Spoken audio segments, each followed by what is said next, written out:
KUGAN, CASSIUS, IFL TV, MTK Global. Ooh. It's very cold here. Chilly in Kansas. Absolutely. Yeah, assessment of the show. Go. Good show, good show. Still getting to grips with, like,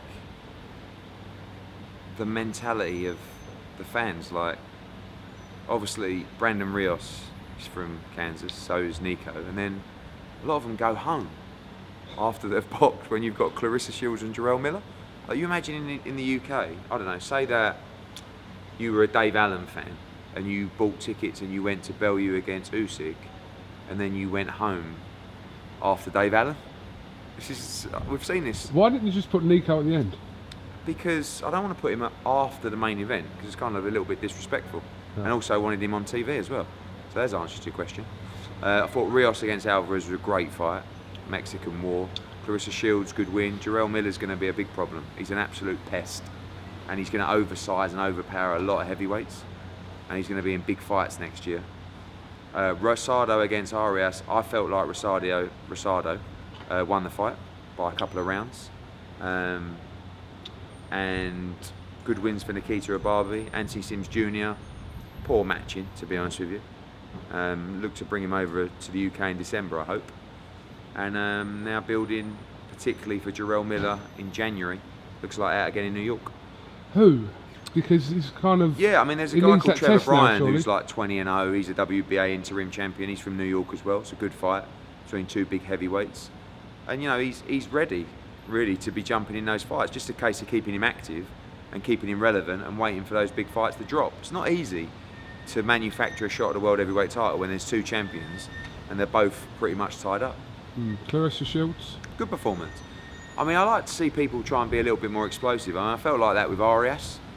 You know, talked a great game. It wasn't a bad performance, but sometimes you get your chance to shine and you've got to go on and you've got to put on a great performance. I thought Clarissa boxed well. Thought she might have been a little bit flat because I think she's had a long camp with fights falling through as well. But she's entertaining. She's a very good fighter. You know, and you look at women's boxing, I think Katie Taylor for me is the standout. Clarissa Shields is a great talent.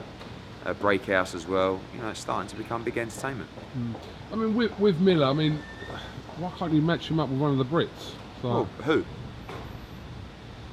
I don't know, like we suggested. Go on, who doesn't win the White Chisora fight? Yeah, but that's not going to be... They're fighting December 22nd, so they're not going to want to fight again till, I don't know, April, May. So yeah, we can do that, but he wants to get out again in January or February. So we'll have to see. But you know, it's hard. A lot of people are log jammed up. A lot of people waiting for shots. Some people don't want to risk it against someone that doesn't have a belt in a tough fight, and that's where people like Dillian White are so great because he fights Joseph Parker, he fights Derek Chisora when he could just wait and get a shot at AJ. On to Monaco for you next week. Monaco, yeah. Michael Hunter's coming. Yeah, I mean, Zhang had some visa problems, so Michael Hunter, after his great win against Bakoli, stepped up against Ustinov. Hunter's actually got a great chance there to force his way into the heavyweight scene. Big win for him against Bakoli.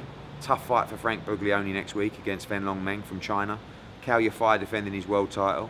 And Denis Lebedev against Mike Wilson, undefeated guy from the States for the world title as well. So that's that. And then on to Florence on the Friday after. You kept everyone kind of guessing with some of your comments yesterday about this potential wild card. What any more to elaborate on that? No, because it's a wild card. I don't know if it's going to happen, but it's very interesting. But we'll see. We'll see. A lot of discussions to have over the next couple of weeks. When do you want to have his fight nailed in by? I want to know where we are early December, to be honest. And, you know, I'd like to maybe... Will you announce his fight before the year's out? Yes. 100%, yeah. Either way? Yeah. So, obviously a lot of results on what happens on the 22nd as well. Yeah, a lot of results on what happens on the 1st, and if Wilder wants the fight or not. If he doesn't, do we have a deal in place with Dillian White? He's got to beat Chisora. Got this other option that we're looking at as well. So everything's in play. Everything's in play. Somebody told me actually about this wild card yesterday, and Who was it? What? Someone from your team. I'm not going to grass them up, obviously. It's very optimistic. Really? Yeah. Do you know, or are you bluffing me? No, I do know. Listen, I'll tell you off camera, but it's very optimistic. There's two wild cards actually. One is a wild card. I think it's the wild card I had. And one is someone that you won't be as surprised with. But we're looking at a lot of options right now. Like I said, we're not just going to sit and wait for people and be forced into a corner to take those fights. So we do what we always do, which is plan the career of Anthony Joshua, make all the right moves, and make sure that his schedule is absolutely rock solid. Okay. Where are you going now? I'm going to bed. I'm leaving here tomorrow, flying to Atlanta, then flying home, see my family. Okay. Same, but via Dallas. Oh, nice. Eddie Hearn, thank you very much. Cheers, and mate. we'll catch up with you in a week. Cool.